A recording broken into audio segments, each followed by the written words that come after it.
आदिवासी, जय भील प्रदेश, जय बिरसा मुंडा, जय टंका भील, जय राणा पूजा भील। और साथ ही साथ अभी वर्तमान में हमारे पेन पुरखा हुए जगदीश जी पांडव को भी मैं बहुत बहुत नमन करना चाहूंगी। भाइयों, आज हम यहाँ पे एकत्रित हुए हैं बिरसा मुंडा के शहादत दिवस के अवसर पर। और जैसा कि आप लोग देख रहे हैं, हमारे ये जो पुरखे हैं इनको मंच पर जगह मिलती है।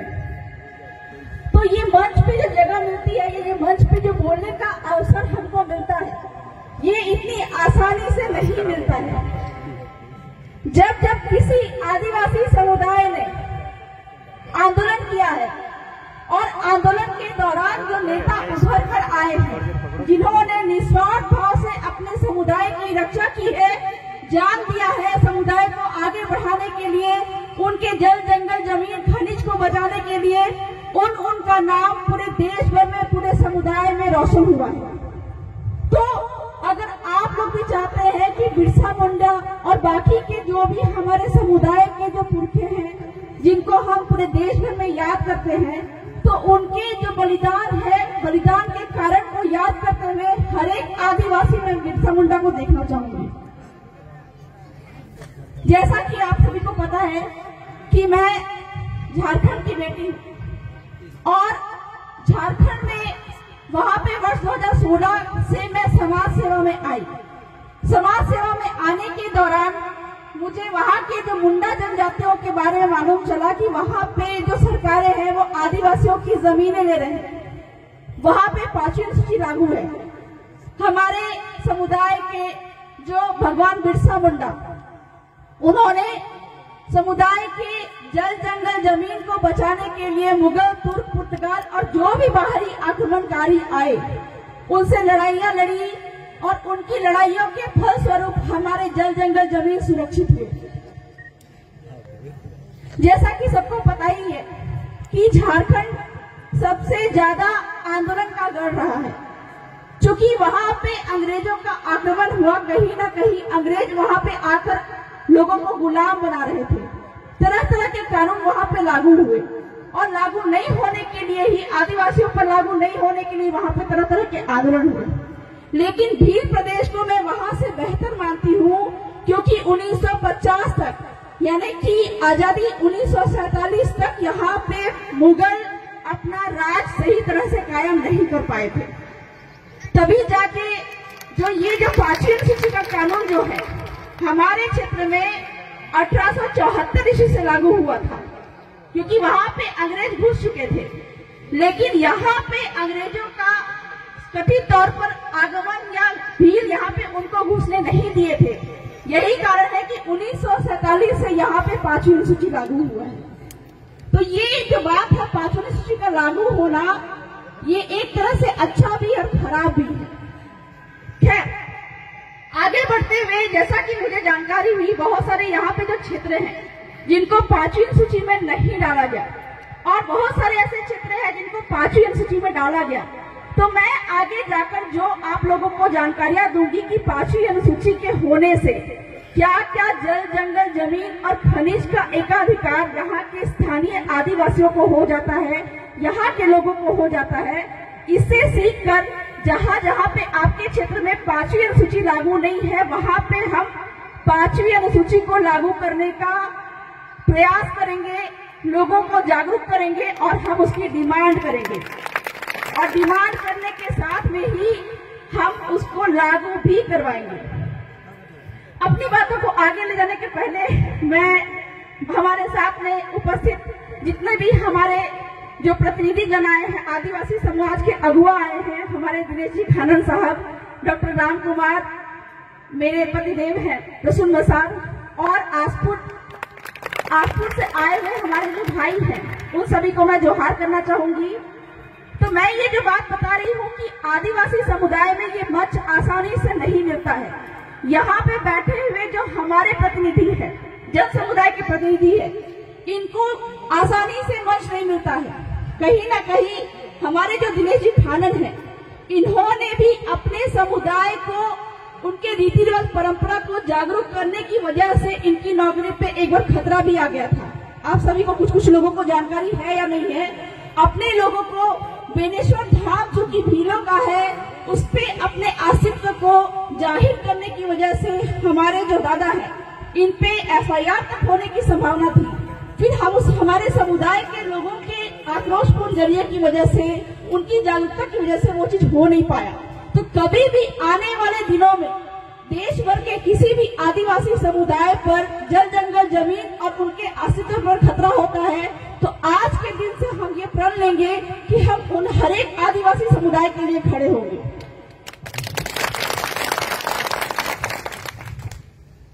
देश के आदिवासियों को जल जंगल जमीन खनिज के संवैधानिक अधिकार की जानकारी देने की वजह से मुझे भी 1 साल 13 दिन जेल में रहना पड़ा था। क्यों? क्योंकि सरकारें ये नहीं चाहती हैं कि हमारे भोले भाले आदिवासियों को जल जंगल जमीन और खनिज उनकी है इसकी जानकारी हो। हमारे जो पुरखे हैं, उन्होंने अपनी जान देकर हमको ये जल जंगल जमीन खनिज का अधिकार दिलवाया, और उस खनिज आजादी के समय तक आदिवासी समुदाय के पास में 60% जमीन थी, लेकिन आजादी के बाद में आदिवासी के पास में मात्र 3% जमीन ही बची हुई है। तो कथित तौर पर यह कहा जा सकता है कि हम आजादी के पहले गुलाम कभी नहीं बने थे, लेकिन आजादी के बाद हम गुलाम बन गए हैं। तो जिस समय अंग्रेज यहाँ पे आए, अंग्रेजों के पहले मुगल आए, तुर्क आए, पुर्तगाल आए। मैं आप लोगों को ये 5वीं अनुसूची क्या है इसकी थोड़ी सी जानकारी देना चाहूंगी, क्योंकि जानकारी के अभाव में हमको जो मिलना चाहिए उसकी भी हमको वो चीज नहीं मिल पाता है। तो जिस समय यहाँ पे बाहरी लोगों का आक्रमण हुआ, बाहरी लोगों का आक्रमण, आप यहाँ पे जो लोग पढ़े लिखे हैं वो लोग पढ़े भी होंगे कि पहले यहाँ पे आदिवासी ही थे, मुगल, तुर्क और बाकी लोग जो है अंग्रेज जो है वो बाहर से आए। चूंकि यही बात सुप्रीम कोर्ट भी बोलती है अपने 5 जनवरी 2011 के जजमेंट में कि 8% आदिवासी ही इस भारत देश के मूल मालिक है, असली मालिक है, और बाकी के लोग जो है वो विदेशी है, आक्रमणकारी है और उनकी संतानें हैं। तो ये जल जंगल जमीन खनिज पे हमारा अधिकार लूटने के लिए बाहरी आक्रमणकारी यहाँ पे आए और यहाँ पे अधिकार जमाना शुरू किया। लेकिन आदिवासी जो है, भील जो है, वो कभी भी गुलाम नहीं रहे। अगर मुगल यहाँ पे आए, वो उनके गुलाम होते तो आज यहाँ पे बैठा हर एक भील मुसलमान होता। क्या मुसलमान है? नहीं है। हम मुगलों के गुलाम नहीं बने।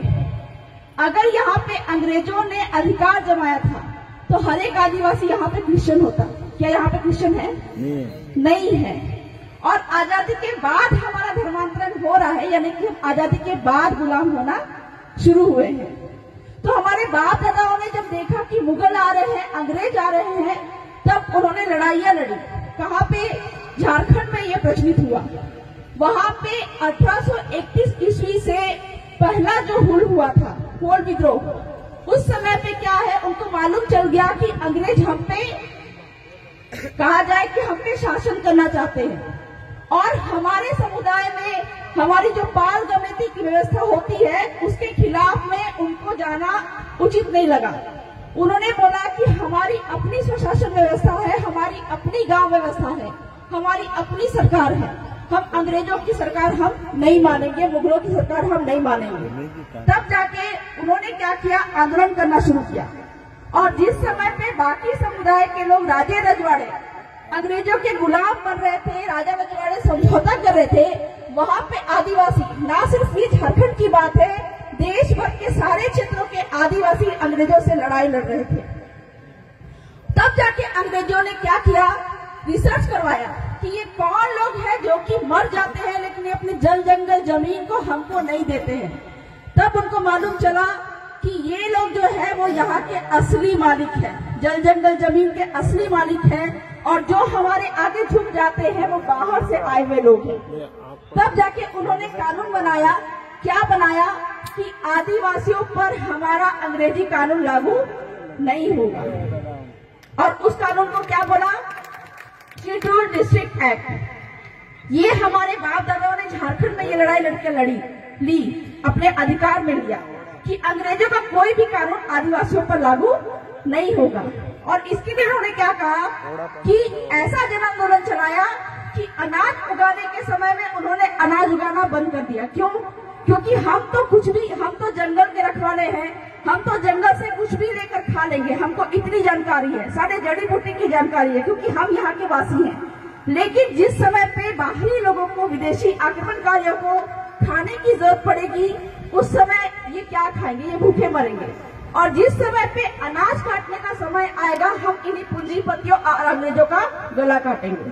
तब जाके अंग्रेज डर गए और हमारे लिए ये कानून बनाया कि हमारा कोई भी अंग्रेजी कानून इन पे लागू नहीं होगा और इनकी जो पाल गमेती व्यवस्था है, पटेल व्यवस्था है, वो जैसी की तैसी रहेगी।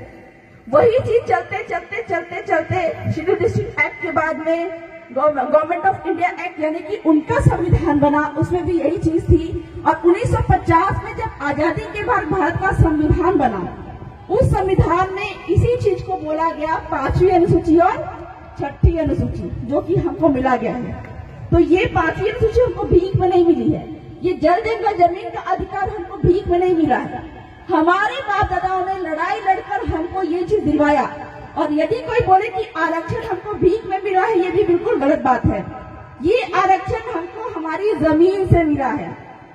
जितनी जमीन हमारी, जितना क्षेत्र हमारा, उतना आरक्षण हमारा। 100% जमीन हमारी। क्यों?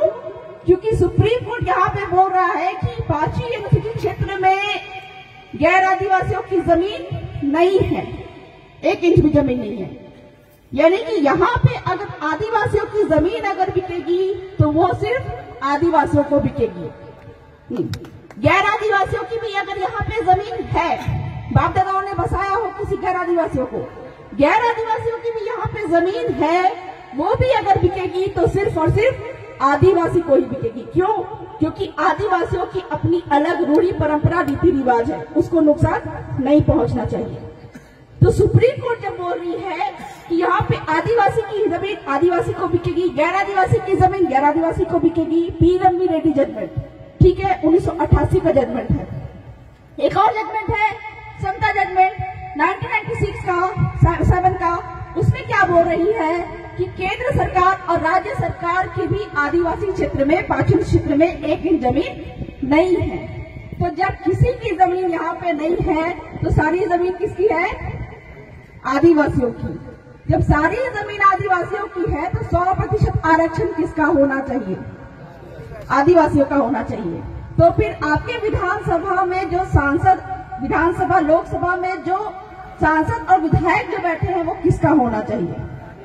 आदिवासियों का होना चाहिए। ये है 5वीं अनुसूची। मैं मुंह से नहीं बोल रही हूँ, ये आपके भारत का संविधान बोल रहा है। और जो भारत का संविधान नहीं मानता है वो देशद्रोह के लायक होता है। तो हमारे बाप दादा ने लड़ाई लड़ी कैसे? तीर धनुष से जन आंदोलन करके। लेकिन हमको लड़ाई लड़ने का तरीका बदलना होगा। अगर हम तीर धनुष लेके आज भी लड़ाई लड़ने निकल जाते हैं तो क्या होगा? हम पे केस लगा दिया जाएगा।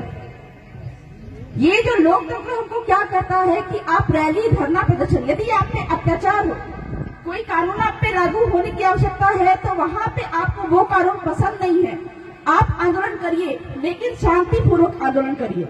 जहां पे वो शांतिपूर्वक आंदोलन विद्रोहपूर्ण हो जाता है, कोई जन बल धन का नुकसान होता है, तो वहां पे हम पे केस लग जाता है। केस लगने के बाद में पुलिस हमको उठा के ले जाती है, उठा के ले जाने के बाद हमको जेल में डाल देती है। जेल में डालने के बाद में कोर्ट में मामला चलता है, तो वो मामला चलता है तो जो वकील और जज जब लड़ाई करते हैं, 2 वकील और जज जब लड़ाई करते हैं, तो क्या वो तीर धनुष से लड़ाई लड़ते हैं?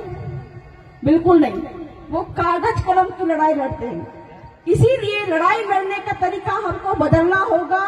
तीर धनुष की जगह या फिर हथियार की जगह हमको कागज कलम की लड़ाई आज लड़नी होगी।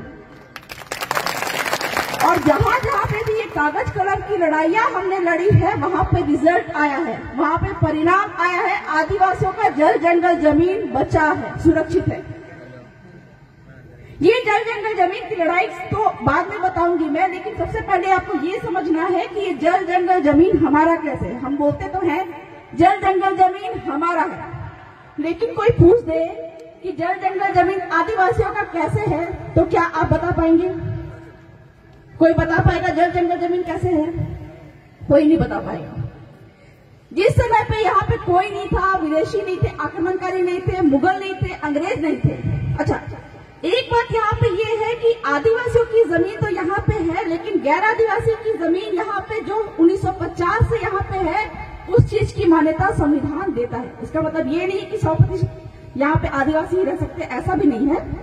तो ये बात मैं क्लियर कर देना चाहूंगी कि संविधान के तहत जो गैर आदिवासी भी यहाँ पे अगर इस गांव में या इस क्षेत्र में जो 5वीं सूची में है, वो अगर 1950 से है तो वो लीगल है, संवैधानिक है। ठीक है, अब बात करते हैं कि ये जल जंगल जमीन हमारा कैसे है। आप बोलते हैं कि फलानी लड़की जो है इसको हम शादी करके लाए, इस कारण से ये फलानी लड़की मेरी बीवी है। लेकिन जल जंगल जमीन की जब बात आती है तो हम बता नहीं पाते कि ये जल जंगल जमीन हमारी कैसे है। तो अधिकार या फिर अपना 100% अधिकार बताने के लिए आपको जानना पड़ेगा कि ये जल जंगल जमीन हमारा कैसे है। कैसे है? जिस समय यहाँ पे कोई मुगल नहीं था, कोई अंग्रेज नहीं थे, उस समय हजारों साल पहले हमारे बाप दादा थे जिन्होंने गांव का सीमाना तय किया। गांव का सीमाना तय करने के बाद उन्होंने देखा होगा कि मेरे जो आने वाले वंश है वो कहाँ पानी पिएंगे। तो उन्होंने देखा होगा कि यहाँ पे नदी है, यहाँ पे तालाब है। अच्छा ठीक है, ये हमारे गांव के लिए लायक है, यहाँ पे हम रह सकते हैं। जंगल देखा होगा, हमारे जो आने वाले वंश होंगे वो यहाँ से लकड़ियां तोड़ेंगे, यहाँ से फल फूल खाएंगे। जब खाली पड़ी जमीन देखी होगी जिसको चरवाहा जमीन कहते हैं, चरवाहा जमीन देखा उन्होंने और उसको बोला कि यहाँ पे हमारे पशु चरेंगे। इस तरह करके पूरा गांव का सीमाना उन्होंने तय किया। और गांव में जो पहला सीमाना तय करने वाला जो हमारा पुरखा था, उसी का शिरावासी इस गांव में गाड़ा हुआ होगा। यहाँ पे शिरावासी करते हैं कि नहीं करते हैं? पत्थर नहीं काटते, कोई मरता है तो यहाँ पे नहीं करते? करते शीरा रोपते हैं। तो जो भी पता नहीं यहाँ पे व्यवस्था है कि नहीं है। तो गांव का सीमाना जो है हमारे पुरखों ने तय किया। यहाँ की जंगल बोली ये गांव का होगा, नदी बोली गांव का होगा, खाली पड़ी जमीन जो है वो गांव का होगा। इस प्रकार से पूरा सीमाना तय किया। और ये खाली पड़ी जमीन जो है वो भी किसका होगा? गांव का होगा। हम क्या बोलते हैं कि ये खाली पड़ी जमीन जो है वो किसकी है? क्या बोलते हैं? खाली पड़ी जमीन किसकी है? गांव के अंदर में खाली पड़ी जमीन हम क्या बोलते हैं? किसकी जमीन है? सरकारी जमीन बोलते हैं। ठीक है, कि गांव की खाली पड़ी जमीन सरकारी है। जब गांव का सीमाना हमारे बाप दादाओं ने तय किया, जंगल बनाए, तालाब बनाए, पूरे गांव का सीमाना के अंदर की सारी खाली पड़ी जमीन जो है वो भी गांव का है। तो यहाँ पे हर किसी को जो जमीन मिलती है वो बाप के बाप के बाप के बाप से मिलती है, वंशानुगत आती रहती है। अगर सरकार की जमीन, खाली पड़ी जमीन जो है वो सरकार की है, तो हमको सरकार ये बताए कि सरकार के बाप का नाम क्या है। अगर खाली पड़ी जमीन सरकार का है तो सरकार को बोलिए उसके बाप का नाम दिखाए, कभी नहीं दिखा पाएंगे। क्योंकि हर 5 साल में सरकार बदल जाती है, सरकार का बाप बदल जाता है। कभी भाजपा की सरकार होती है, कभी कांग्रेस की सरकार होती है, तो कोई भी एक बाप नहीं है।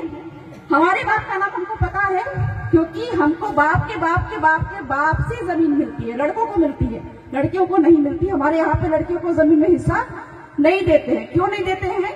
ये व्यवस्था चली आ रही है। क्यों चली आ रही है? क्योंकि लड़की अगर किसी गैर आदिवासी से शादी कर ले तो अपने समुदाय की जमीन जो है वो गैरों के पास में चली जाएगी। रीति रिवाज परंपरा जो है वो दूसरे लोग भी सीख जाएंगे। इसलिए गांव में लड़कियों को जमीन में हिस्सा देने का रिवाज नहीं है और यही चलना चाहिए। अगर इस पे छेड़छाड़ होता है तो हमको ये मंजूर नहीं होना चाहिए। तो इस प्रकार से सुप्रीम कोर्ट ने क्या बोला कि जल जंगल जमीन खनिज तो आदिवासियों, जल जंगल जमीन तो आदिवासियों का है, लेकिन जमीन के अंदर का पड़ा हुआ जो खनिज जो है, लोहा सोना चांदी जो भी है, वो किसका होगा? आदिवासियों का होगा। जिसकी जमीन उसका खनिज। ये बात सुप्रीम कोर्ट ने बोला। और इस कारण से झारखंड में जो आंदोलन हुआ, हमारे झारखंड में हमने आंदोलन किया, वो भी खनिज का आंदोलन था। क्यों? क्योंकि वहां के आदिवासियों की जमीन में 10 लाख टन सोना पड़ा हुआ था। और सुप्रीम कोर्ट क्या बोल रहा है कि जिसकी जमीन उसका खनिज, ये बात बोल रहा है। तो वहां पे सरकार ने क्या किया, उन्होंने जमीन लेने के लिए एक प्रोजेक्ट के रूप में बोला कि हमको ये जमीन चाहिए। तो वहां पे 272 गांव बैठे, ऐसे ही जैसे बैठे, उन्होंने ग्राम सभा बिठाया। ग्राम सभा बिठा के 272 गांव बैठे, 15,000 लोग थे। मुझे बुलाया, दीदी आप हमारा बात रख दीजिए। ठीक है, 12 पुलिस अधिकारी आए, 200 जो है वो पुलिस आर्मी आए और आंसू गैस की गाड़ी 5 लेके आए। और वहां पे बहस चली।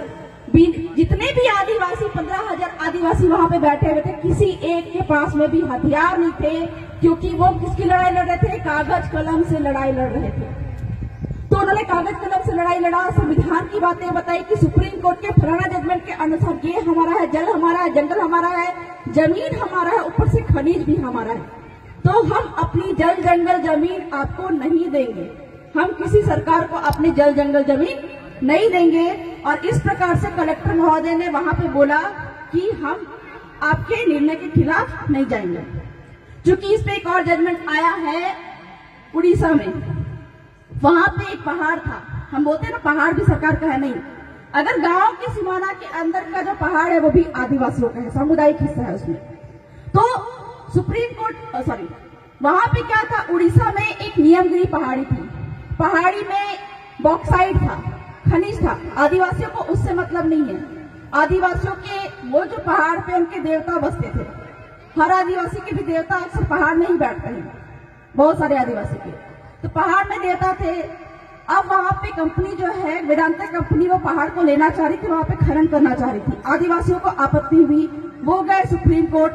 सुप्रीम कोर्ट खुद चल के गांव में आया और 21 गांव ऐसे बैठे, 21 गांव ने साफ साफ कहा कि हम अपना जो पहाड़ है वो किसी कंपनी को हम नहीं देंगे।